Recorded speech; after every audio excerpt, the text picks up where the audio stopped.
बच्चों, आज से हम शुरू करने जा रहे हैं 13 दिन का चैलेंज, जहां पर आपको हर दिन सुबह 10 बजे इसी चैनल पे क्लास 12 के हर एक चैप्टर का कंसाइज वन शॉट आपको मिलने वाला है। कंप्लीट चैप्टर 30 मिनट में कवर करने वाला हूं। आज हमारा डे 1 और डे 1 में आज हम खत्म करने वाले हैं sexual reproduction in flowering plant, जहां पे एनसीईआरटी की सारी लाइंस कवर्ड होंगी जी। तो इस वीडियो को एंड तक जरूर से देखिएगा। इसी के साथ मैं आपको बता दूं, अगर आपने इस सेशन को बहुत प्रॉपर्ली देख लिया तो आपके पास 24 से 26 नंबर कहीं पर भी नहीं जाएंगे, अगर नीट 26 या बोर्ड्स में अगर सवाल आपको देखने को मिले तो। इसी के साथ एक सरप्राइज क्या है बच्चों, आज दोपहर 1 बजे हम लोग इसी चैप्टर के टोटल 180 एमसीक्यू सॉल्व करने वाले हैं, जो कि कंप्लीटली ओएमआर बेस्ड होने वाला है।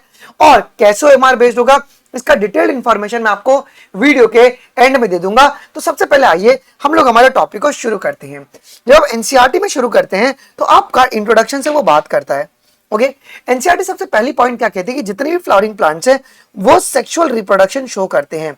इसका मतलब क्या होता है बेटा, कि आपके पास मेल और फीमेल पार्ट होगा, दो पेरेंट्स आपके इन्वॉल्व होते हैं। अब बताइए, सेक्सुअल रिप्रोडक्शन में वेरिएशन होता है या नहीं होता है? मैं बहुत सारे क्वेश्चंस पूछूंगा जिसका आंसर आपको कमेंट सेक्शन में देना पड़ेगा। तो सेक्सुअल रिप्रोडक्शन का कैरेक्टरिस्टिक फीचर होता है वेरिएशन कॉज करना। साथ ही साथ कोई भी फ्लावर कैसे बनता है उसकी जर्नी जो है सेकंड पॉइंट समझाती है। क्या कहती है कि सेवरल हार्मोन्स, कुछ ऐसे हार्मोन्स होते हैं एंड स्ट्रक्चरल चेंजेस जो डिफरेंशिएट करेगा और डेवलप करेगा फ्लोरल प्रीमोडियम को। फ्लोरल प्रीमोडियम क्या होता है? जो फ्लावर का जो इनिशियल पार्ट होता है उसे कहते हैं फ्लोरल प्रीमोडियम को। सो कुछ हार्मोन्स और स्ट्रक्चरल चेंजेस की वजह से जो फ्लोरल प्रीमोडियम है विच फॉर्म द इन्फ्लोरेसेंस, और वो इन्फ्लोरेसेंस क्या बियर करेगा? लेटरल बर्ड्स, जिसको अपन फ्लोरल बर्ड्स भी कहते हैं, जो कि लेटरली प्रेजेंट होते हैं जी। ठीक है, देन वो जो फ्लोरल बर्ड्स है वो आगे चल के आपके पास फ्लावर में कन्वर्ट हो जाती है। ये एनसीईआरटी की सेकंड पॉइंट कहती है। सो अगर कोई आपसे पूछे कि फ्लावर कैसे बना है, सो पहले हमारे पास फ्लोरल प्रिमोडियम होंगे, देन फ्लोरल बर्ड्स बनते हैं और उससे आपके पास कंप्लीट फ्लावर बनता है। सबसे पहले हम बात करेंगे प्री फर्टिलाइजेशन स्ट्रक्चर्स और इवेंट को लेकर जी। हमारे पास सबसे पहले कौन से स्ट्रक्चर के बारे में हम बात करने वाले हैं? हम बात करेंगे यहाँ पे स्टेमेन के बारे में, माइक्रोस्पोरेंजिनियम एंड पोलन ग्रेन के बारे में जी। आप सभी को पता है जो एंड्रोइशियम होता है ये मेल पार्ट होता है प्लांट का। एंड्रोइशियम क्या कंसिस्ट करता है? वॉल ऑफ स्टेमन, गुच्छे, स्टेमन के गुच्छे होते हैं। और स्टेमन किसको रिप्रेजेंट कर रहा है बताइए? ये मेल रिप्रोडक्टिव ऑर्गन को रिप्रेजेंट कर रहा है। एक टिपिकल स्टेमन के दो पार्ट्स होते हैं बेटा जी, एक होता है आपके पास फिलामेंट और एक आपके पास क्या होता है? एंथर होता है। हम अगर बात करेंगे सबसे पहले फिलामेंट के बारे में हम बात करते हैं। फिलामेंट कैसा दिखता है आपको? अगर आपने बड़े गौर से देखा होगा, सो फिलामेंट आपको लॉन्ग दिख रहा है। ठीक है, ये एक लॉन्ग और एक पतला सिलेंडर स्टॉक लाइक स्ट्रक्चर होता है जी। ठीक है, इनका जो प्रॉक्सिमल एंड है, जो नीचे वाला एंड है, जो इनका प्रॉक्सिमल एंड है वो किन से कनेक्टेड होगा? प्रॉक्सिमल एंड जो होता है फिलामेंट का, it is attached to the thalamus. Thalamus क्या है जी? बेसल रीजन है ना, बेसल पार्ट है फ्लावर का। ओके, थैलेमस और the petals of the flower. Okay, thalamus को अपन रिसेप्टर्स भी कहते हैं जी। तो ये आपको याद रखना है। कौन सा एंड फिलामेंट का? तो प्रॉक्सिमल एंड जो होता है फिलामेंट का वो किन से अटैच होगा जी? थैलेमस से, या तो petals of the flower. Sepals नहीं बच्चों, ये पेटल्स होगा। ये बात एक आपको पता होनी चाहिए जी। अच्छा, जो नंबर होता है और जो लेंथ होता है स्टेमन का वो वेरिएबल होता है। वेरिएबल का मतलब जो नंबर होते हैं स्टेमन्स का और जो लेंथ होता है स्टेमन का वो अलग अलग होता है बच्चों, अलग अलग फ्लावर में, अलग अलग स्पीशीज के अलग अलग फ्लावर में। मुझे इसका एग्जांपल आप लोग कमेंट सेक्शन में बताइएगा।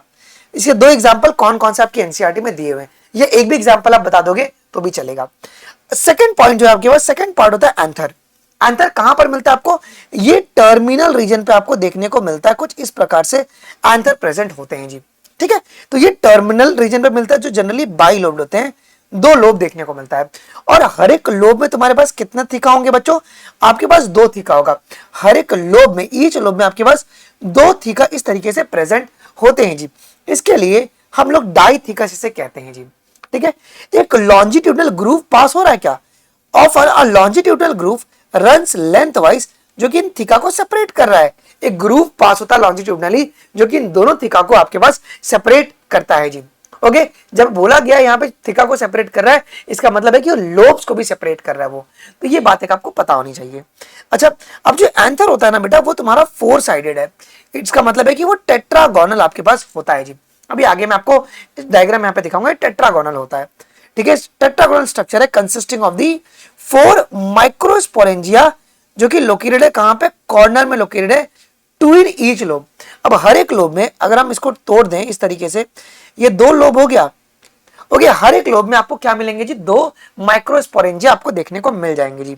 तो आंसर जो है बेटा वो 4 साइडेड होता है, मतलब टेट्रागोनल स्ट्रक्चर है जिनके पास 4 माइक्रोस्पोरेंजिया होगा। कितना? 4 माइक्रोस्पोरेंजिया, जो कहां पे लोकेटेड है जी, हर एक लोब के कॉर्नर में आपको देखने को मिल जाएंगे, माइक्रोस्पोरेंजिया देखने को मिल जाएंगे जी। ठीक है, आइए अब ये माइक्रोस्पोरेंजिया आगे चल के किसमें डेवलप करेगा? Microsporangia develops further and become the pollen sac. ये बात ध्यान रखना है, माइक्रोस्पोरेंजिया पोलन ग्रेन नहीं बनाता है बेटा, माइक्रोस्पोरेंजिया क्या बनाएगा? पोलन सैक बनाएगा। और ये कैसे एक्सटेंड करेंगे? जो पोलन सैक सब जब इसके अंदर ग्रेन्स, पोलन ग्रेन जब भरेंगे तो ये इसका वेट बढ़ जाएगा, तो ये नीचे की ओर है ना, लॉन्जिट्यूडनली नीचे आ जाते हैं जी। देखिए, they extend longitudinally all through the length of the anther, है ना, एंथर के लेंथ तक एकदम नीचे की ओर आ जाते हैं। अब देख रहे हैं एकदम कोने में, लेकिन जब इसके अंदर पोलन ग्रेन्स आ जाएंगे तो ये बहुत नीचे की ओर आपके पास आ जाते हैं जी। And packed with the pollen grains. तो याद रखना, pollen sacs are packed with what? Pollen grains. जब इसमें पोलन ग्रेन्स बहुत ज्यादा होंगे तो लॉन्जिट्यूडनली आपके पास एंथर की ओर डाउन चले जाते हैं जी। ठीक है, आइए अब हम बात करेंगे स्ट्रक्चर ऑफ माइक्रोस्पोरेंजियम। ठीक है, माइक्रोस्पोरेंजियम के स्ट्रक्चर के बारे में बात करेंगे। अगर आप ट्रांसफर सेक्शन लोगे ना, transfer section, a typical microsporangium appears nearly circular. ध्यान देना बेटा, ऑलवेज है क्या? Nearly circular. इस लाइन पे ध्यान दीजिएगा। It is generally surrounded by 4 wall layers. एक एक वर्ड पे ध्यान देना, ये जनरली कितने लेयर से सराउंडेड है? तो ये 4 वॉल लेयर से आपके पास सराउंडेड है जी। ओके, अब वो 4 वॉल लेयर्स कौन कौन से, उसके बारे में बात कर लेते हैं जी। ठीक है, अब जो बाहर के जो 3 आपके वॉल लेयर्स है, कौन कौन? अगर आप देखेंगे तो एपिडर्मिस आपका आउटर मोस्ट, देन एंडोथीशियम आपके पास हो जाएगा, उसके बाद आपके पास मिडल लेयर आपके पास जाएगा, epidermis, endothecium and middle layer. ये 3 आपके पास क्या हो गया जी, या बोल देंगे ये आपके पास आउटर लेयर में इन्होंने कैलकुलेट किया है, मतलब ये तुम्हारे पास 3 लेयर है। ओके, द आउटर 3 लेयर, इसको आप आउटर लेयर में लिख सकते हो जी। The outer 3 wall layers perform the function of protection. ये पेपर में आता है, जो बाहर के 3 लेयर है उनका मेन काम क्या है जी? प्रोटेक्शन देना है। And help in the dehiscence of the anther to release the pollen grain, और ये हेल्प करेंगे पोलन ग्रेन के रिलीज में। लेकिन जो सबसे इनर मोस्ट लेयर है, जिसका नाम टपेटम है, तो टपेटम जो है ये आपका इनर मोस्ट वॉल लेयर है बेटा जी। It nourishes the developing pollen grains. तो जो डेवलपिंग पोलन ग्रेन्स आप देख रहे हैं यहाँ पे, उनको नरिशमेंट कौन दे रहा है? उनको टपेटम नरिश कर रहा है।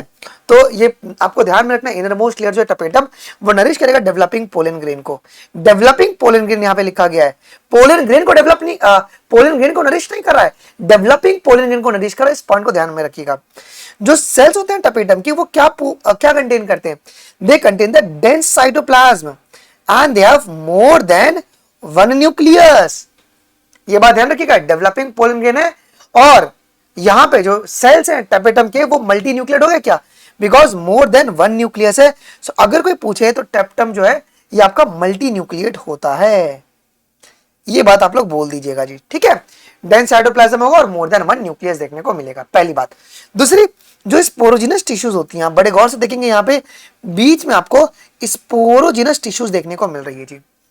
ये एक्चुअली में कॉम्पैक्टली अरेंज क्या होते हैं? होमोजेनस सेल्स होते हैं क्या, जो इक्वली डिस्ट्रीब्यूटेड है। और ये किसको ऑक्यूपाई कर रहा है? माइक्रोस्पोरेंजिया के स्पोरेंजियम के सेंटर को ऑक्यूपाई कर रहा है।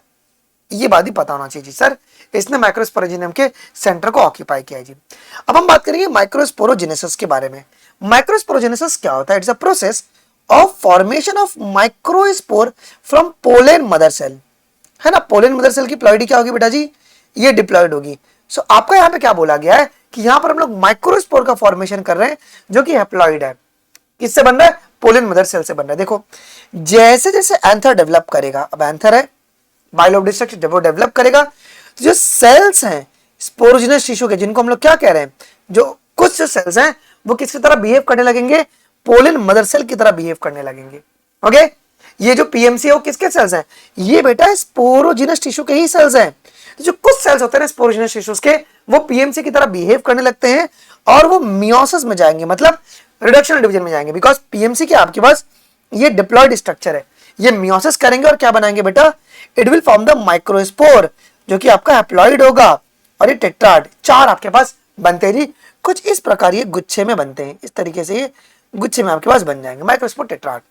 ठीक है, जैसे से एंथर अब मैच्योर होगा और डिहाइड्रेट करेगा, अपने पानी को लॉस करेगा, ये माइक्रोस्पोर ना अब आपस में डिसोसिएट हो जाएंगे, अलग अलग हो जाएंगे फ्रॉम ईच अदर, और एक किस में डेवलप करेंगे, ये अब डेवलप करेंगे पोलन ग्रेन्स के अंदर डेवलप करेंगे। ठीक है, आगे बढ़ते हैं। अब पोलन ग्रेन किसको रिप्रेजेंट कर रहा है? पोलन ग्रेन आपका रिप्रेजेंट करता है मेल गैमेटोफाइट को। ठीक है, अब पोलन ग्रेन में आपको दो लेयर देखने को मिलता है। It has a prominent to layered wall. Okay, आपके पास आउटर क्या होगा जी? आउटर लेयर को अपन कहते हैं एक्साइन, और इनर लेयर को हम लोग क्या कहते हैं? इंटाइन कहते हैं। इनर लेयर को हम लोग क्या कहते हैं बेटा? इंटाइन कहते हैं जी। आइए जी, अभी हम लोग बात करेंगे यहाँ पे दो सेल्स के बारे में। पहले स्टेजेस के बारे में बात करेंगे, फिर हम एक्साइन और इंटाइन के बारे में बात करेंगे। यहाँ पर आपको एक सेल देखने को मिलता है, उसका नाम क्या बेटा? Vegetative cells. तो जब आपका टू सेल्ड स्टेज आप जब देख रहे हैं पोलन ग्रेन का, तो आप देखिए तो सबसे ऊपर आपको ये वेजिटेटिव सेल्स देखने को मिल रहा है। इसने ज्यादा एरिया को ऑक्यूपाई किया हुआ है जी, बिगर होता है, and it has abundant food reserve. ठीक है, ये लार्जली इनके पास इरेगुलर शेप्ड आपको न्यूक्लियस देखने को मिल रहे हैं, लार्ज, और एक इरेगुलर शेप आपको न्यूक्लियस देखने को मिल रहा है।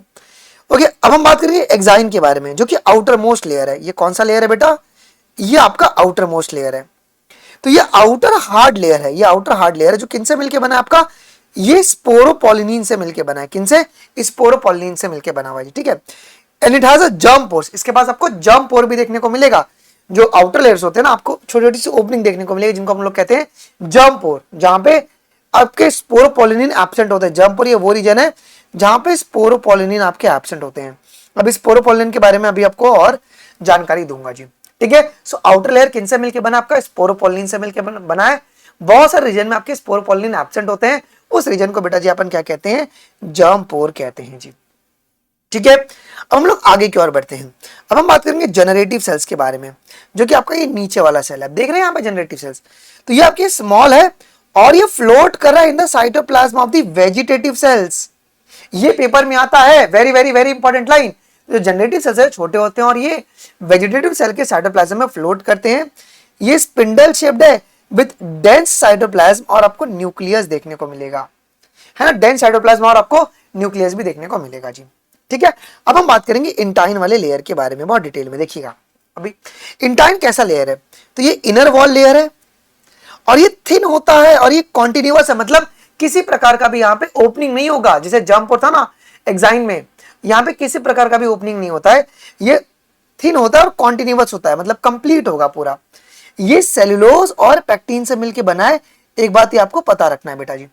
ठीक है, अब जो स्पोरोपोलिनिन है, ये one of the most resistant organic material known है अभी तक, जो कि आपको कहां पे देखने को मिलता है? ये आपको एक्साइन लेयर में देखने को मिलता है। ठीक है, ये one of the most resistant है।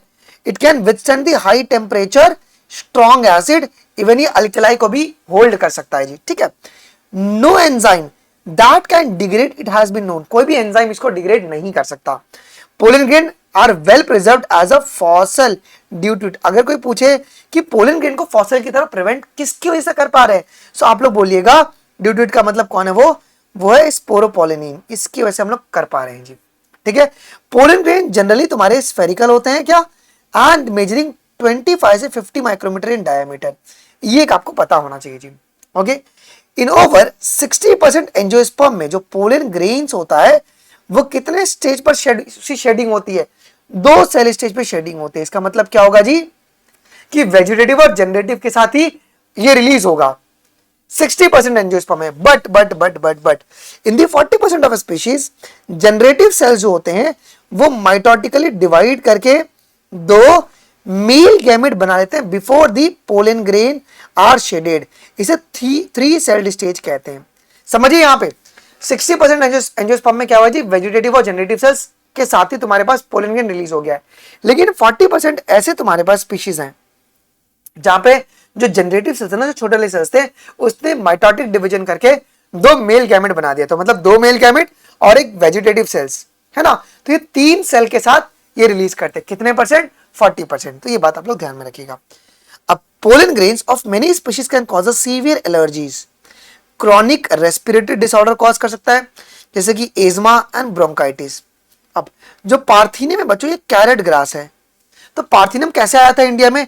It came to India as a contaminant with the wheat and became the ubiquitous in occurrence and causes the pollen allergy. ठीक है, एज अ कंटामिनेंट वीट में मिला के इंडिया में लाया गया था, किसको, कैरेट ग्रास को, पार्थेनियम को, और वो पूरे के पूरे इंडिया में बाद में स्प्रेड हो गया यूबिक्यूटसली। ठीक है, सभी के सामान। पोलन ग्रेन्स होते हैं वो किस में रिच होते हैं बच्चे, वो न्यूट्रिएंट से बहुत ही रिच होते हैं। और जो पोलन टैबलेट्स होते हैं ना, और जो सिरप्स होते हैं, इनको ये माना गया है कि they increase the performance of the athletes and race horses, है ना, ये एथलीट का परफॉर्मेंस बढ़ाते हैं क्योंकि ये हाईली न्यूट्रिशियस होते हैं। कौन, पोलन ग्रेन्स। अच्छा, अब पोलन की वायबिलिटी बहुत इंपॉर्टेंट पॉइंट है, ध्यान से सुनिएगा जी। ये हाईली वेरिएबल है, ओके। हाँ, जो पोलन की जो लाइफ पीरियड होती है वो वेरी करती है बहुत ज्यादा। It depends upon the temperature and humidity, very very very very very important. किस पे डिपेंड करेगा, टेम्परेचर और ह्यूमिडिटी पे आपके पास डिपेंड करेगा। In some cereals like rice and wheat, जो पोलन ग्रेन है वो अपनी वाइबिलिटी 30 मिनट के अंदर लूज कर देते हैं, ओके। ठीक है, और कुछ मेंबर जैसे कि रोजी, लेग्यूमिनोसी और जो सोलेनेसी है, उनकी वाइबिलिटी बहुत महीनों तक रहती है जी। It is possible to store the pollen of the large number of species for year in the liquid nitrogen -196 degree में। हम लोग इनको पोलन बैंक में रख सकते हैं फॉर क्रॉप ब्रीडिंग प्रोग्राम। अब आप मुझे बताना कि जो ये होता है ये इन सीटू है, ये एक्स-सीटू कंजर्वेशन है, ये मुझे आप कमेंट में बताइएगा। आगे बढ़ते हैं, अब हम फीमेल के बारे में बात करेंगे। सो फीमेल जो है, जिनको हम लोग पिस्टल कहते हैं, और मेगास्पोरेंजिनियम जिन्हें हम लोग ओव्यूल कहते हैं, और एम्ब्रियोसैक के बारे में बात करते हैं बेटा जी, ओके। अब देखिए, जो गाइनोइशियम है ये फीमेल रिप्रोडक्टिव पार्ट को रिप्रेजेंट कर रही है। अब गाइनोइशियम के पास सिंगल पिस्टल भी हो सकता है, मोनोकार्पिलरी, या मोर देन वन पिस्टल भी हो सकता है, जिसको अपन मल्टीकार्पिलरी कहते हैं जी। आपका जो गाइनोइशियम है वो फ्री भी रह सकता है, तो उसे एपोकार्पस कहेंगे। एग्जांपल है एएम करके याद रखना, मॉर्निंग में अपन एएम लिखते हैं ना, एपोकार्पस माइकिलिया। और अगर फ्यूज कार्पस है, फ्यूज है, तो उसे हम लोग कहते हैं सिन कार्पस, एग्जाम्पल पेवर कहते हैं उसे। ठीक है, पीएस करके याद रख सकते हो। अब हर एक पिस्टल में 3 पार्ट्स होता है, एक होता है स्टिग्मा जो कि लैंडिंग प्लेटफॉर्म है पोलन ग्रेन के लिए। ठीक है, स्टाइल ये इलोंगेटेड पोर्शन होता है कि ऊपर स्टिग्मा हो गया, ये स्टाइल हो गया, और नीचे आपके पास ये ओवरी हो गया। ठीक है, और अंदर आपको ओव्यूल देखने को मिलता है। तो जो इलोंगेटेड पार्ट है ये वाला पार्ट, उसे हम लोग स्टाइल कहते हैं बिलो द स्टिग्मा। नीचे जो बल्ज पोर्शन है उसे हम लोग क्या कहेंगे, जो बल्ज पोर्शन है part of pistol which is the ovarian cavity, अंदर आपको एक कैविटी देखने को मिल रहा है, उसे ओवेरियन कैविटी कहते हैं, ओके। और उस ओवेरियन कैविटी को अपन लोक्यूल कहते हैं। ठीक है, अब प्लासेंटा के द्वारा क्या होता है, ये प्लासेंटा के द्वारा क्या होता है, प्लासेंटा के द्वारा ओव्यूल से कनेक्टेड है। देखो, placenta is located inside the ovarian cavity, मतलब समझो ये ओवरी है, ठीक है, जो ओवरी के अंदर जो खाली जगह दिख रहा है ना, उसे अपन ओवेरियन कैविटी कहते हैं। और ओवेरियन कैविटी में क्या मिलेगा, ये प्लासेंटा मिलेगा, और उस प्लासेंटा के थ्रू तुम्हारे पास कौन कनेक्टेड है, आपके पास ये ओव्यूल कनेक्टेड होता है जी। ठीक है, megasporangia called ovules arises from the placenta, है ना। देखो ओव्यूल कहां से अराइज के जी, वो प्लासेंटा से आपके कनेक्टेड होते हैं जी।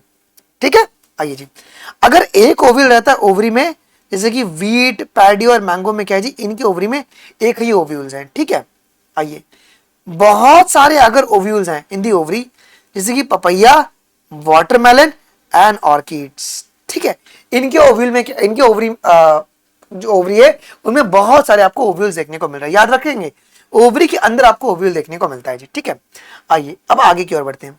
Pollen germination can be studied by dusting. अच्छा, अगर हमें समझना है कि पोलन जर्मिनेट कैसे करते हैं, तो हम लोग पोलन ग्रेन को क्या कर सकते हैं, एक स्लाइड पे डाल सकते हैं, और उसके ऊपर लिख रहा ना यहाँ पे, pollen germination can be studied by dusting the pollen on the glass slide. Glass slide पे हम लोग पोलन ग्रेन को डस्ट कर सकते हैं विद 10% शुगर सोल्यूशन। इससे इसके बाद क्या होगा बताइए, क्या निकलेगा, कौन सा ट्यूब निकलता है, मुझे कमेंट सेक्शन में बताइएगा। हाँ जी, जब आप 10% शुगर सोल्यूशन डालेंगे, सो आपके पास आफ्टर 20 मिनट्स, कितने मिनट्स के बाद, आफ्टर 20 मिनट्स आपका क्या निकलेगा बेटा जी, पोलन ट्यूब निकलता है, पोलन ट्यूब निकलता है जी। ठीक है, ये बात पता होनी चाहिए जी। ये आपके पास एक टिपिकल डायग्राम है जी, ये एनाट्रोपस ओव्यूल है, चलाजल एंड कौन सा एंड होता है जी, तो ये बेजल एंड होता है, ये आपका एक बेजल एंड होता है जी। ये स्टिग्मा है, ठीक है, ये स्टाइल है, और नीचे आपको ओवरी है, थैलेमस देखने को मिल रहा है, इन्हीं से आपका फिलामेंट कनेक्टेड था जी। ये हमारे पास हाइलम रीजन है जो कि कनेक्ट कर रहा है एंड दिस फ्यूनिकल जो कि आपका जंक्शन बनाता है जी। माइक्रोपाइल ओपनिंग है, इनके बारे में डिटेल में बात करेंगे। और ये चलाजल एंड के अपोजिट कौन होगा जी? माइक्रोपाइलर एंड होगा जी। ये आपका आउटर इंटीग्यूमेंट, इनर इंटीग्यूमेंट, न्यूसिलस, और न्यूसिलस के अंदर आपको एम्ब्रियो सैक देखने को मिलता है जी, है ना। यहाँ पे बहुत सारे न्यूसिलर सेल्स प्रेजेंट होते हैं। आइए अभी हम लोग बात करते हैं, आगे की ओर बढ़ते हैं। मेगास्पोरेंजियम आपके पास क्या होता है इसके बारे में डिस्कस करते हैं जी। इसे हम लोग ओव्यूल भी कहते हैं, ठीक है। आइए जी, एम्ब्रियो सैक में 3 सेल्ड एग एपैरेटस होता है। कहां पे? 3 सेल्ड एग एपैरेटस कहां पे देखने को मिलता है? At the micropylar and. अगर आप देखेंगे तो ये मेरा माइक्रोपाइलर एंड है। सो माइक्रोपाइलर एंड में एम्ब्रियो सैक में आपको 3 सेल्ड स्ट्रक्चर देखने को मिल रहा है, एग एपैरेटस, जिसमें आपके पास ये मेरे एक तो एग सेल है, ये एक, ठीक है, और 2 मेरे पास क्या है जी? सिनर्जिड्स हैं, है क्या? इनको साथ में मिला के अपन एग एपैरेटस कहते हैं, कह रहे ना। 1 egg cell and 2 synergids with the filiform apparatus, है ना। यहां पे आपके पास फिलीफॉर्म एपैरेटस है क्या? अभी फिलीफॉर्म एपैरेटस किसको गाइड करेगा? It will guide the pollen tube into the synergids. याद रखना, ये कहां पे गाइड करेगा? तो सिनर्जिड में पोलन ट्यूब को गाइड करेगा। कौन? फिलीफॉर्म एपैरेटस, है ना, सिनर्जिड्स में गाइड करेगा जी। आइए, आपको चलाजल एंड पे, जो कि इसके अपोजिट है माइक्रोपाइल के, आपको 3 एंटीपोडल सेल्स देखने को मिलेंगे। ओके, 3 एंटीपोडल सेल्स होंगे जी at the chalazal end. Okay, और has a large central cell. बीच में आपको क्या देखने को मिल रहा है? एक बहुत बड़ा सेंट्रल सेल देखने को मिल रहा है विथ 2 पोलर न्यूक्लियाई। कितने? 2 पोलर न्यूक्लियाई प्रेजेंट है जी, ठीक है। अच्छा, अगर एम्ब्रियो सैक का फॉर्मेशन अगर सिंगल मेगास्पोर से अगर हो रहा है, इसे कहते हैं मोनोस्पोरिक डेवलपमेंट कहते हैं बेटा। क्या कहते हैं हम लोग इन्हें? हम लोग इन्हें मोनोस्पोरिक डेवलपमेंट कहते हैं, अगर सिंगल मेगास्पोर से डेवलप होता है तो। अब हम बात करेंगे मेगास्पोरोजेनेसिस के बारे में जी। देखिए, तो मेगास्पोरोजेनेसिस का मतलब क्या होगा? The process of formation of megaspore, okay, from the megaspore mother cell. ये डिप्लॉयड होगा और ये हैप्लॉयड होगा। तो कौन सा प्रोसेस हुआ होगा यहाँ पे? मेगास्पोरोजेनेसिस, तो मियोसिस हुआ होगा। देखो, so ovule generally differentiate a single megaspore mother cells in the micropylar region. याद रखना बच्चों, कौन से रीजन से? कौन से रीजन के एमएमसी होते हैं? माइक्रोपाइलर रीजन के, ओके, माइक्रोपाइलर रीजन के। So ovule generally differentiate a single megaspore mother cell in the micropylar region of the nucellus. Okay, तो जो न्यूसिलर सेल्स होते हैं, ओके, उनमें से ही एक जो न्यूसिलर सेल्स है माइक्रोपाइलर एंड पे, वो बिहेव करेगा किसकी तरह?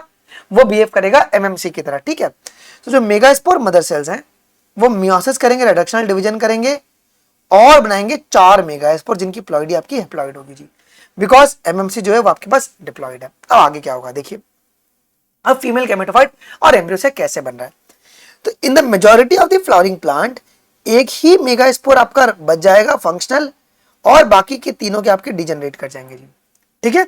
आइए, जो फंक्शनल मेगास्पोर है वो डेवलप कर जाएगा किसके अंदर जी? फीमेल गैमेटोफाइट में डेवलप कर जाएगा, जिनको हम लोग एम्ब्रियो सैक कह रहे हैं जी। जो फंक्शनल मेगास्पोर है वो किसमें डेवलप कर जाएगा जी? फीमेल गैमेटोफाइट में, जिनको हम लोग एम्ब्रियो सैक कह रहे हैं, ठीक है। अच्छा, जो न्यूक्लियस है फंक्शनल मेगास्पोर का, ध्यान देना बच्चों कि फंक्शनल मेगास्पोर ये आपका हैप्लॉइड है, इनके पास न्यूक्लियस होगा। तो जो न्यूक्लियस है फंक्शनल मेगास्पोर का, वो free nuclear mitotic cell division करता है। ओके, मतलब न्यूक्लियस आपके पास डिवाइड करेंगे बट सेल वॉल फॉर्मेशन नहीं होगा। Okay, to form the 2 nuclei, 2 nucleus बने। आइए, अब ये दोनों न्यूक्लियस कहां पे चले गए? Which move to the opposite pole. फिर क्या हुआ? 2 मोर सिक्वेंशियल माइटोटिक डिवीजन होंगे, जिनसे तुम्हारे पास 2 से 4 और 4 से आपके पास 8 न्यूक्लियेट स्टेज डेवलप हो जाएगा, ठीक है। अब सुनो आगे क्या होगा जी। आफ्टर, क्योंकि फ्री न्यूक्लियर डिवीजन ना, मतलब न्यूक्लियस डिवाइड हुए बट सेल वॉल अभी बना हुआ नहीं था, तो हुए क्या ना कि 3 सेल्स ऊपर चले गए, 3 सेल नीचे चले गए, तो कितने हो गए? 6, और बीच में 2 सेल बच गए, मतलब टोटल आपके पास 8 न्यूक्लियस इसके अंदर है एम्ब्रियो सैक में। अब होगा क्या? सेल वॉल का फॉर्मेशन होगा। After that cell walls are laid down. अब सेल वॉल बनेगा, जब सेल वॉल बनेगा तो जो ऊपर 3 सेल गए थे ना चलाजल एंड पे और 3 सेल माइक्रोपाइलर एंड पे, यहां पे सेल वॉल बनेगा, तो वो इंडिविजुअल सेल की तरह बिहेव करेंगे। तो ऊपर 3 सेल हो गया, नीचे 3 सेल हो गया, तो कितना हो गए? 6 सेल हो गए, और बीच का एक सेंट्रल सेल 7 सेल हो गया। लेकिन न्यूक्लियस कितने? 8 है, क्योंकि सेंट्रल सेल में आपके पास 2 पोलर न्यूक्लियाई है, ठीक है ना। तो सेल वॉल बना to form a typically what 7 celled 8 nucleate condition. Okay, female gametophyte या एम्ब्रियो सैक, ये आपके पास एंजियोस्पर्म का कैरेक्टरिस्टिक्स फीचर है। आप लोग समझे ना कैसे, तो मैं एक बार आपको रिपीट कर दूं, तो ये मेरे पास 3 सेल हो गया क्योंकि माइटोटिक फ्री न्यूक्लियर डिवीजन हुआ था, तो 3 सेल ये हो गए, 3 सेल आपके पास ये हो गए, तो कितने हो गए, 6 हो गए, और 2 सेल ये हो गए, 8 हो गए। 8 ये न्यूक्लियस है, लेकिन बीच एक सेंट्रल सेल है ये। आई होप कि आपका पॉइंट क्लियर हो गया रहेगा। ठीक है, आगे की ओर अभी हम लोग बढ़ते हैं जी। अब हम बात करेंगे पॉलिनेशन के बारे में। अब पॉलिनेशन का मतलब क्या होता है, transfer of pollen shedding from anther to the stigma of the pistil, है ना, कि पेस्टल के ऊपर आप लोग क्या कर रहे हो जी, पोलन को छिड़क रहे हो। Pollination can be of the 3 types. पहला है आपका ऑटोगेमी। ऑटोगेमी में क्या होगा जी, pollination is achieved within the same flower, मतलब ट्रांसफर होगा पोलन का from the anther to the stigma of the same flower. ठीक है, बट अगर ऑटोगेमी करवाना होगा, हमें सिंक्रोनी लगेगा पोलन रिलीज में और स्टिग्मा रिसेप्टिविटी, मतलब पोलन रिलीज हुआ, स्टिग्मा भी रेडी होना चाहिए, तब जाके ये काम करेगा जी। ठीक है, अब 2 प्रकार के फ्लावर होते हैं।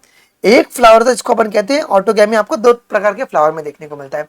एक होता है क्लिस्टोगेमस फ्लावर, ये ऑलवेज क्लोज होते हैं। ये फ्लावर आपके ऑलवेज क्या होते हैं बेटा, ये ऑलवेज आपके क्लोज होते हैं जी। Okay, which do not opens, they are invariably autogamous. Invariably का मतलब इनके पास कोई चारा नहीं, इनको सिर्फ ऑटोगेमस ही करना होगा जी। ओके, एग्जांपल है इसका वायोला, जिनको हम लोग कॉमन पेंसी भी कहते हैं, देन ऑक्जेलिस एंड कॉमेलिना। और ये क्या प्रोवाइड करवा रहे हैं, they provide the assured seed set even in the absence of pollinator. देखो यार, ये ऑलरेडी बंद है, इनको किसी पॉलिनेटर की जरूरत नहीं है, मतलब गारंटी है कि सीड बनेगा ही बनेगा। ठीक है, ये बातें क्लियर हो गई। This species also produces the chasmogamous flower. अब चेस्मोगेमस फ्लावर क्या होते हैं, वो फ्लावर जो कि एक्सपोज होते हैं with exposed anther and stigma. तो इससे क्या होगा, आपके पास क्रॉस पॉलिनेशन होगा जी। ठीक है ना, आइए जी, लेकिन क्लिस्टोगेमस में आपको ऑलवेज सेल्फ पॉलिनेशन होगा जी। सेकंड जो है वो गिटिनोगेमी है। तो ऑटोगेमी में तुम्हारे पास सेम ही फ्लावर था, है ना, सेम फ्लावर था यहाँ पे। अब गिटिनोगेमी के बारे में बात करते हैं जी। Transfer of pollen grain from the anther to stigma of the another flower of the same plant. Okay, another flower of the same plant, plant same है लेकिन फ्लावर आपके पास अलग अलग है। ठीक है, आइए, ये फंक्शनली क्या, अगर तुम फंक्शनली देखोगे, ये तुम्हारा क्रॉस पॉलिनेशन है, which is involving what, pollinating agent. क्योंकि भले तुम्हारे पास प्लांट सेम है लेकिन फ्लावर अलग अलग है ना, फ्लावर आपके पास अलग अलग है। ठीक है, लेकिन जेनेटिकली ये क्या है, ये सिमिलर टू ऑटोगेमी क्या, बिकॉज प्लांट सेम है ना, सेम प्लांट है तो ऑटोगेमी हो गया। Okay, since the pollen grain came from the same plant, तो this is a very very very important point. अब हम बात करें थर्ड जो है आपके पास जीनोगेमी है। तो जीनोगेमी का मतलब क्या होता है, transfer of pollen grain from anther to the stigma of the different plant. This is the only type of pollination which brings a genetically different type of pollen grain. Because अलग अलग plant होगा तो अलग अलग gradient का तुम्हारे पास क्या आएगा, जेनेटिकली डिफरेंट पोलन ग्रेन्स आएंगे, और ये आपका वेरिएशन कॉज करवाता है जी। ठीक है, अब कौन कौन से एजेंट्स आपके पॉलिनेशन करते हैं, एक बार उसके बारे में बात करते हैं। सबसे पहले हम बात करेंगे बेटा जी एबायोटिक एजेंट्स के बारे में। सो एबायोटिक एजेंट्स क्या होते हैं, जो कि नॉन लिविंग होते हैं। Pollen coming in contact with the stigma is a chance factor, है ना, ये बाय चांस ही होता है ना, by in both wind and the water pollination, है ना, कि हवा चलाए या पानी के थ्रू बाय चांस पहुंच गया तो पहुंच गया। सो बाय चांस होगा तो कॉमन सी बात है कि कम पोलन बनेंगे या ज्यादा बनेंगे, बताइए।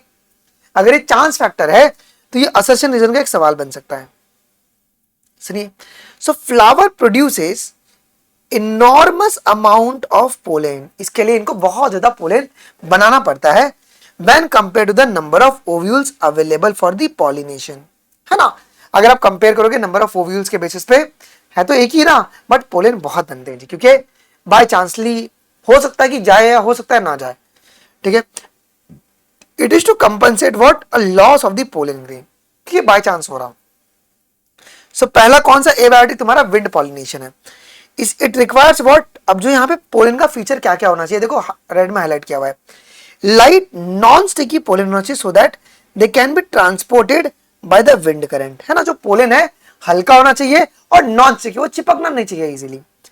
ये वेल एक्सपोज्ड स्टेमन होने चाहिए, एंड यहाँ पे जो स्टिग्मा भी होना चाहिए ना, फेदरी और बड़े होने चाहिए, जो कि इजिली ग्रैब कर ले to trap the airborne pollens. Okay, single ovule in each ovary. अच्छा, अब ध्यान रखना, विंड पॉलिनेशन होगा तो ओव्यूल कितने होंगे जी, सिंगल ओव्यूल देखने को मिलेंगे।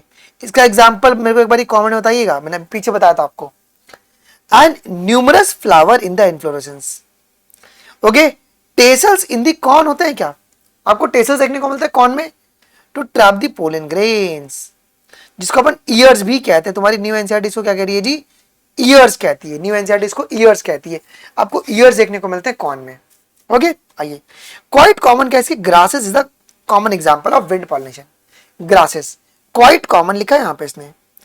Pollination by wind is the more common among the abiotic pollinating agent. So abiotic pollination में तुम्हारे विंड और वाटर में से मोस्ट कॉमनली कौन यूज होगा जी, विंड पॉलिनेशन। सेकंड हम बात करेंगे वाटर पॉलिनेशन के बारे में। देखो, so pollination by water is quite rare, तो क्वाइट रेयर है वाटर पॉलिनेशन, ठीक है। It is limited to the 30 genera of the monocots. Example Vallisneria, Hydrilla, Zostera, जिनको हम लोग सी ग्रास भी कहते हैं जी। In the majority of the aquatic plant जैसे कि वाटर हाइकिन and water lily, flowers emerges above the water. अब जो वाटर लिली है और जो तुम्हारे पास वाटर हाइकिन है, इसमें जो फ्लावर है वो ऊपर की ओर आता है क्या जी, and they are pollinated by insect और विंड पॉलिनेशन। तो ये पेपर का एक इंपॉर्टेंट सवाल पहले ही बन चुका है जी, ठीक है। इन वेलिसिनेरिया, अगर हम बात करेंगे वेलिसिनेरिया में, तो जो पॉलिनेशन है वो कहां पर होता है, it takes place on the surface of water. तो यहाँ पे क्या होगा कि जो फ्लावर है ना, जो स्टिग्मा, वो पानी के सतह पर आ जाती है ऊपर, इसे कहते हैं ईपी हाइड्रोफाइली, कि ये सतह पर आ गई ना, ऊपर की ओर आ गई है। लेकिन सी ग्रासेस ज़ोस्टेरा के अंदर क्या होता है, जो पॉलिनेशन है वो पानी के अंदर होता है, इसे कहते हैं हाइपोहाइड्रोफिली कहते हैं। तो ईपी हाइड्रोफिली का एग्जांपल कौन होगा जी बेटा, तो आपको याद रखना है वेलिसिनेरिया, और हाइपोहाइड्रोफिली का एग्जांपल कौन होगा जी, सी ग्रासेस ज़ोस्टेरा जी। In most water pollinated species, अब इसमें पोलन ग्रेन्स होता है, दे आर प्रोटेक्टेड, उनको बचाना पड़ता है किनसे, भीगने से, from waiting by the mucilaginous covering, भीगने से बचाना पड़ेगा, ठीक है, वरना भीग जाएंगे ये।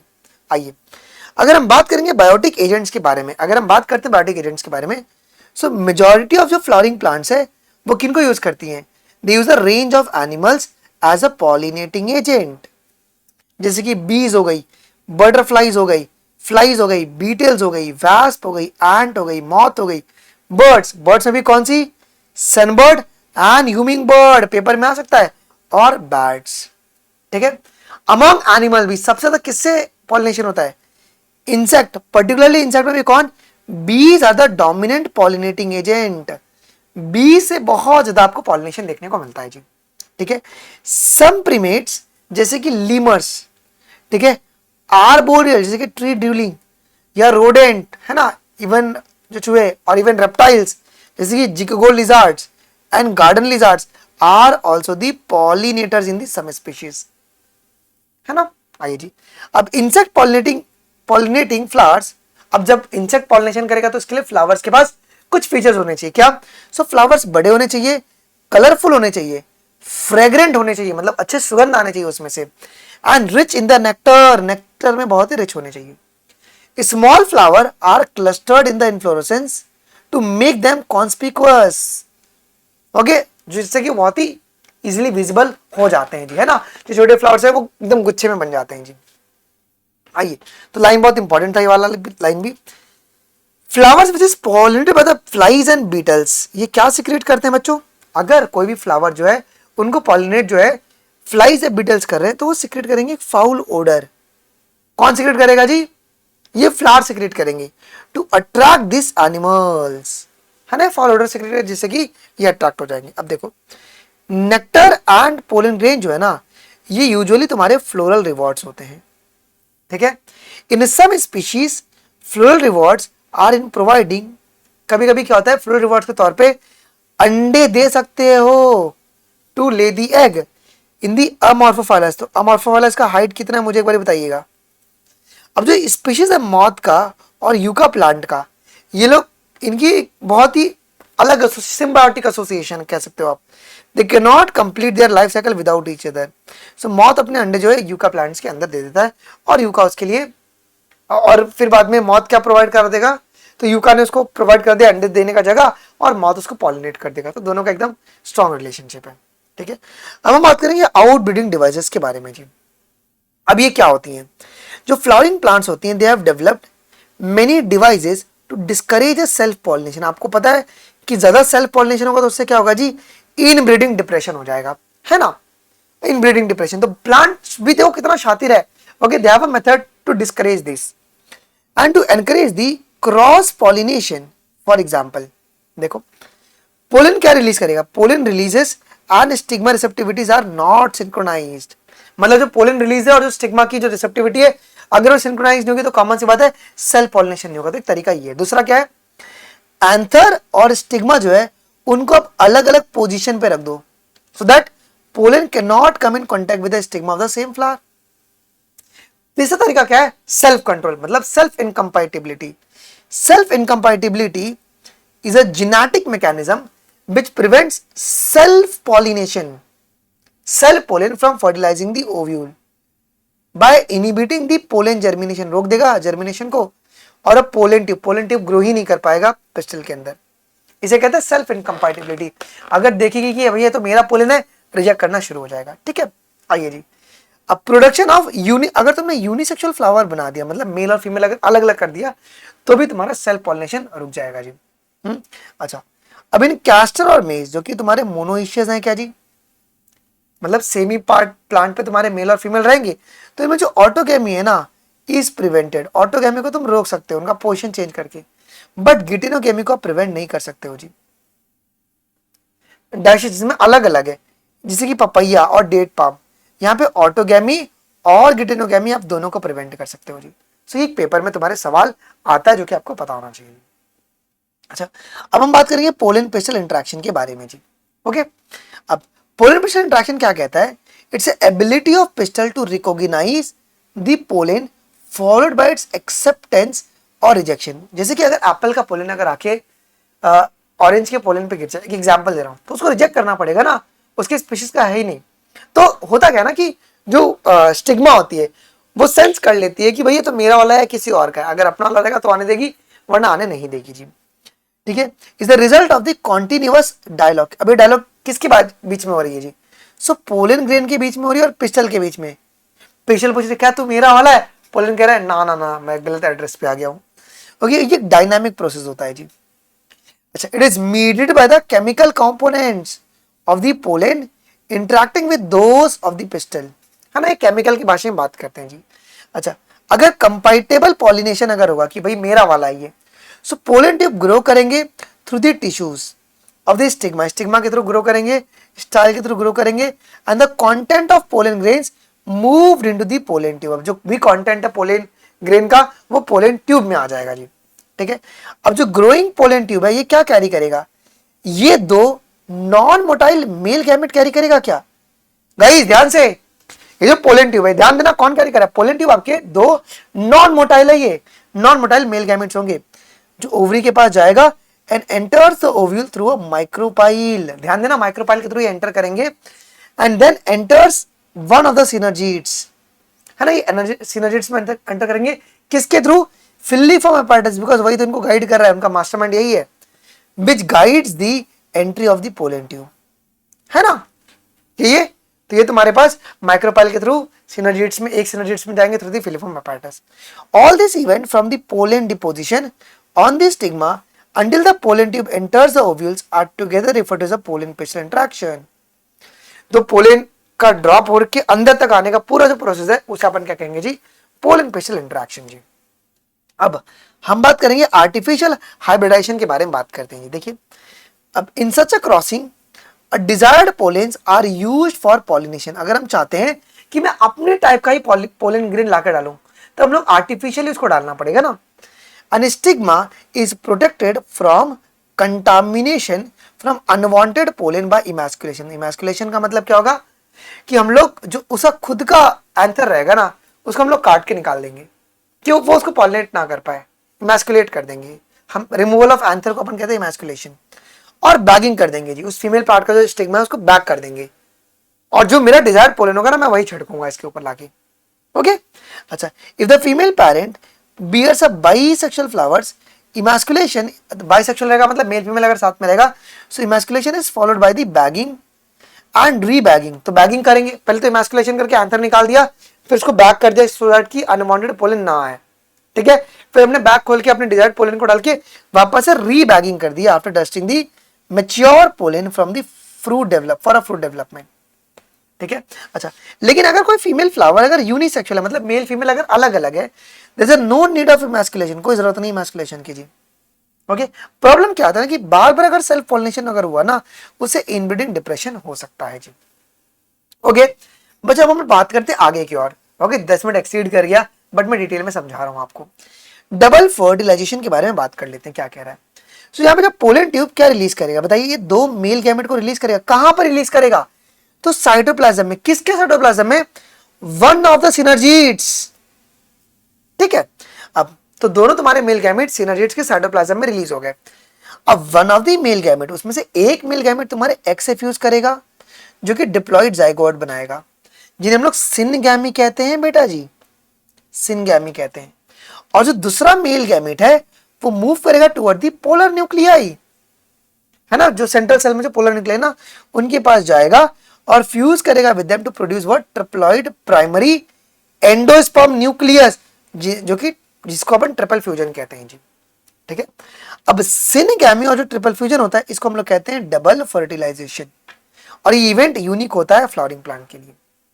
अब जो सेंट्रल सेल है आफ्टर द ट्रिपल फ्यूजन, ध्यान रखना, जो सेंट्रल सेल है ना, अब वो सेंट्रल सेल नहीं रहा, वो सेंट्रल सेल क्या बन गया है आफ्टर ट्रिपल फ्यूजन, वो बन गया है प्राइमरी एंडोस्पर्म सेल बन गया, वो पैक बन गया है, और ये डेवलप करेगा तुम्हारे आगे चल के एंडोस्पर्म में, ठीक है।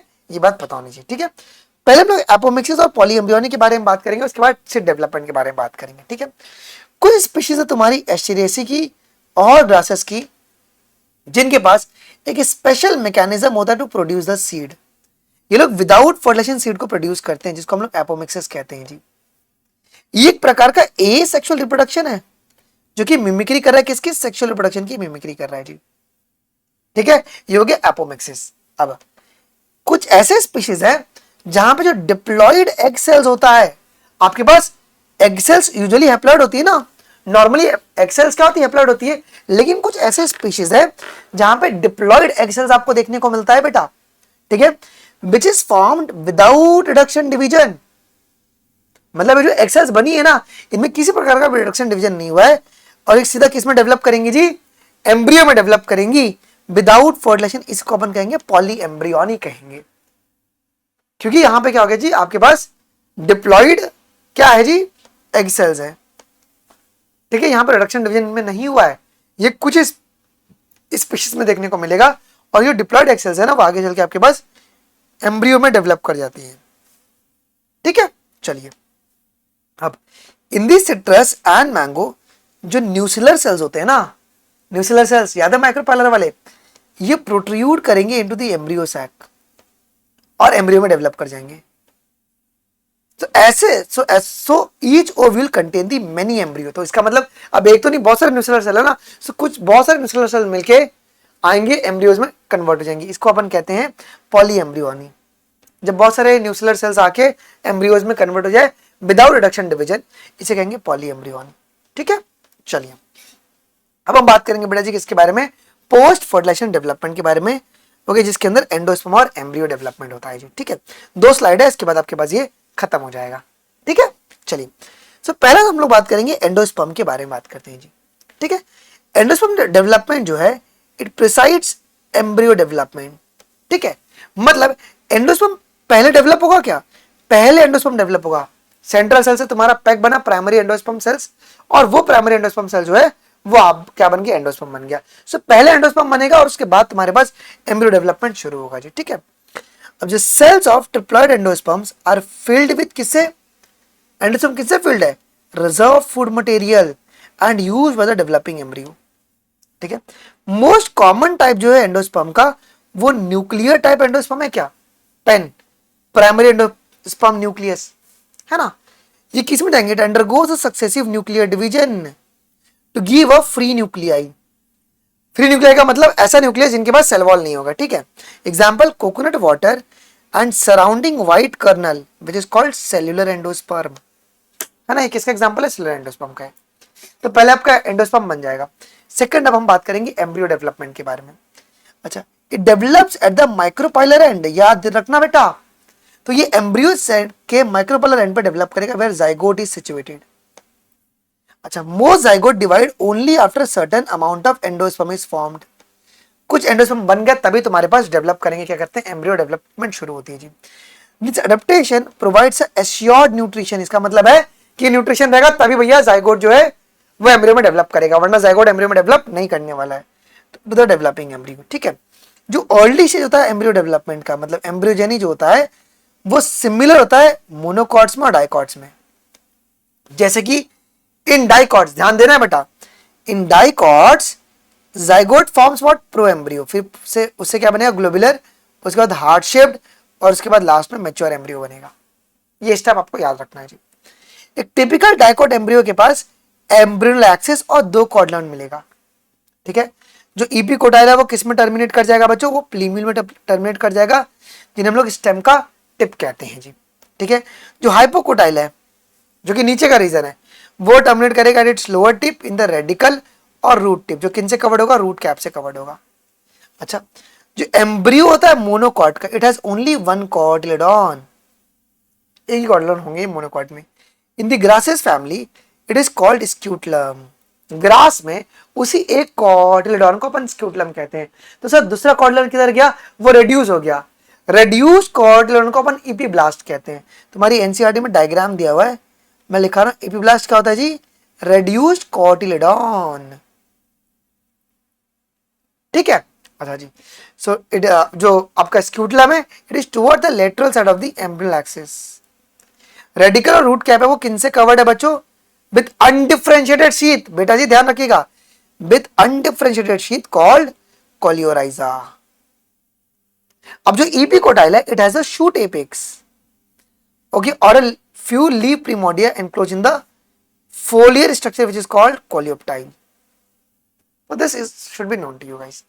Okay, last part है तुम्हारे पास सीड का, is your last point, ठीक है। चलिए जी, अब इन एंजियोस्पर्म जो सीड है, सीड एक्चुअली में क्या है बेटा जी, ये फर्टिलाइज्ड आपका ओव्यूल होता है क्या, और ये फाइनल प्रोडक्ट है तुम्हारे पास सेक्सुअल रिप्रोडक्शन का, which is formed inside the fruit. एक टिपिकल सीड जो होता है it consist of the seed coat, cotyledons and embryo axis, है ना।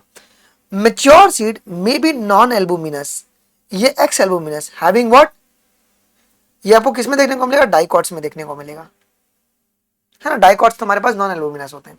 हैविंग नो रेसिड्यूअल एंडोस्पर्म, इनके पास किसी प्रकार का भी एंडोस्पर्म नहीं होता। क्यों नहीं होता एंडोस्पर्म बेटा जी, सॉरी क्यों नहीं होता है, ये एंडोस्पर्म तुम्हारा कंज्यूम हो गया ड्यूरिंग दी एम्ब्रियो डेवलपमेंट, जैसे कि प्योर ग्राउंडनट में। और एल्ब्यूमिनस सीड्स किस में देखने को मिलते हैं बेटा जी, मोनोकॉट्स में देखने को मिलते हैं, which retain a part of the endosperm, जैसे कि wheat, maize, barley, castor and coconut.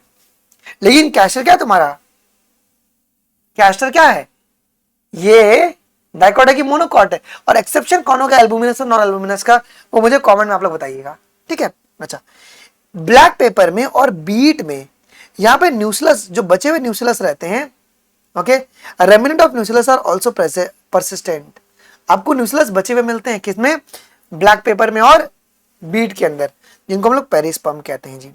जो वॉल है ओवरी का वो तुम्हारे पास पेरिकार बनाएगा क्या, जो ओवरी का वॉल है पेरिकार बनाएगा। ट्रू फ्रूट किस में डेवलप करेगा, true fruit develop from the ovary, ovary से डेवलप करता है जी। इन एप्पल, स्ट्रॉबेरी, कैश्यू, थालेमस जो है बच्चों वो किस में कंट्रीब्यूट करेंगे जी, वो फ्रूट बनाने में कंट्रीब्यूट करेंगे, जिनको अपन फॉल्स फ्रूट कहते हैं जी, ठीक है। आइए जी, पार्थेनोकार्पिक फ्रूट्स क्या होते हैं, वो fruits which develop without fertilisation, example है बनाना। सीड तुम्हारा एग्रीकल्चर का बच्चों बेसिस है, ठीक है। अब लुपिनस आर्टिका जो है ये सीड जर्मिनेट किया था and flowered after the estimated record of 10,000 year of dormancy, कितना, 10,000 साल तक के डोरमेंट पीरियड में था, कौन, लुपिनस आर्टिकस, ठीक है। जो फिनस डिक्टाइलीफेरा है जिसको अपन डेट पाम सीड्स कहते हैं, इसकी जो वायबिलिटी थी वो 2000 साल थी, ठीक है। तो ये इससे हमने पूरे के पूरे चैप्टर की एनसीईआरटी की मेजर सारी लाइंस यहाँ पे कवर कर ली है जी, ठीक है। ऑल्सो बच्चों अभी 1 बजे मैं भी आपको बताऊंगा कि ओएमआर स्कैनिंग का फीचर कैसे काम करेगा, ठीक है। अभी हम लोग 1 बजे इस चैप्टर को कि 180, मोस्ट एक्सपेक्टेड क्वेश्चन, जो यहाँ से पेपर में गारंटी आपको सवाल देखने को मिलेगा, वो हम लोग करने वाले हैं। जो भी आज मैंने पढ़ाया ये आपको टेलीग्राम अनमोल शर्मा लाइव पर आपको इसका कॉपी मिल जाएगा। अब सर किस तरीके से काम करता है ये आपका ओएमआर स्कैनिंग का, देखिए बच्चों होगा क्या, मैं क्लास लेता रहूंगा आपका, ठीक है। आपको सबसे पहले क्या करना है, मैंने टेलीग्राम पे इस प्रकार से ओएमआर का टेम्पलेट डाल दिया। टेलीग्राम क्या है, अनमोल शर्मा लाइव। आप लोग इसका प्रिंट ले लीजिए सबसे पहले तो, ठीक है। प्रिंट लेके ना मैं जब भी क्वेश्चन दिखाऊंगा आपको स्क्रीन पे, आप लोग ओएमआर पे इस तरीके से बबल करते रहेंगे, ठीक है। देन करना क्या आपको, ये ट्रैक प्रेप की वेबसाइट है, कंप्लीटली फ्री है, 1 रुपया भी आपको नहीं देना है बेटा जी, ठीक है। आप नीचे आएंगे तो यहाँ पे क्लास टेस्ट आपको दिख रहा है, आप ऊपर भी यहाँ पे देख रहे हैं क्लास ओएमआर टेम्पलेट, आप यहाँ से भी डाउनलोड कर सकते हैं। 1 का प्रिंट निकाल के 12 का जेरोक्स निकाल दो, 13 आपको ओएमआर चाहिए, ठीक है। जैसे क्लास खत्म होगा ना, जैसे क्लास खत्म होगा आप लोग ओएमआर को अपलोड कर सकते हो। जैसे कि मैं तुमको एक एग्जांपल करके बताता हूँ जी, मैं यहाँ पे ओएमआर अपलोड करता हूँ, यहाँ पे एक ओएमआर अपलोड करने की कोशिश करता हूँ, फाइल से चूज करते हैं, मैं कि ओएमआर जो है रैंडमली अपलोड कर रहा हूँ, स्कैन। आपने जो भी गोला गोला किया था आप आगे यहाँ पे सीधा ओएमआर को अपलोड करो, देखिए कितना 5 सेकंड से भी कम टाइम में स्कैन कर लिया। और स्कैन करने के बाद जैसे कि उसमें अगर आप देखो तो मैंने 12 जगह पर बबल किया था, उसने आइडेंटिफाई किया कि तूने 12 जगह पे बबल किया था। अपलोड करेंगे रिजल्ट, ये रिजल्ट को बना देगा। फिर आपका यहाँ पे रिपोर्ट सेक्शन दिख रहा है आपको, ये मैं कैसे बताऊं, रिपोर्ट सेक्शन, बस उस पर आप क्लिक करेंगे तो आपको जो रिपोर्ट है वो यहाँ पे लोड हो जाएगा। जैसे कि अभी देखो, अभी जो मैंने किया था, अभी सुबह 5:09 हो रहे हैं 28 तारीख को। अब जैसे वीडियो डिटेल्स पे क्लिक करेंगे, ये डिटेल्ड आपका पूरा जो परफॉर्मेंस है वो खोल के रख देगा कि देखो मैंने किस किस क्वेश्चन पे टिक किया था, इस तरीके से पूरा वो दिखाएगा एंड आप लोग चेक कर सकते हो। पूरे एडटेक में ये फीचर नहीं है, कंप्लीटली फ्री है। आप इस तरीके से प्रैक्टिस कीजिए, ओएमआर बेस्ड प्रैक्टिस कीजिए, मैं डेली कराऊंगा। आज हम लोग 180 क्वेश्चंस बच्चों प्रैक्टिस करने वाले हैं, सो प्लीज बिल्कुल ही मिस मत कीजिएगा। टेलीग्राम अनमोल शर्मा लाइव आप लोग ज्वाइन कर लीजिएगा, और 1 बजे हम लोग इस तरीके से आज सेक्सुअल रिप्रोडक्शन को प्रैक्टिस करेंगे, और कल मैं ह्यूमन रिप्रोडक्शन का वीडियो भी डाल दूंगा। अभी के लिए बस इतना ही, थैंक यू, जय हिंद, बाय बाय।